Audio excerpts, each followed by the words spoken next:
კვლევითი კომპანია GfK-ის მიერ ჩატარებული exit poll-ის მონაცემებს ეყრდნობა.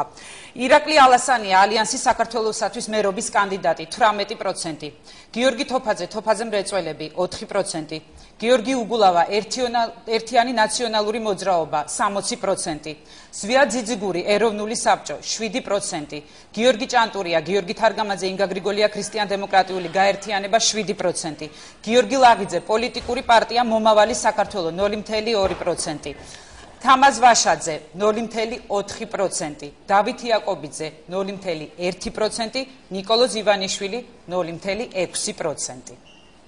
2%, თოფაძე მრეწველები 4.3%, ერთიანი ნაციონალური მოძრაობა 58.4%, საქართველოს სპორტსმენთა კავშირი 0.1%, პარტია მომავალი საქართველო 0.2%, პოლიტიკური მოძრაობა თავისუფლება 0.2%, მომავლის პარტია 0.3%.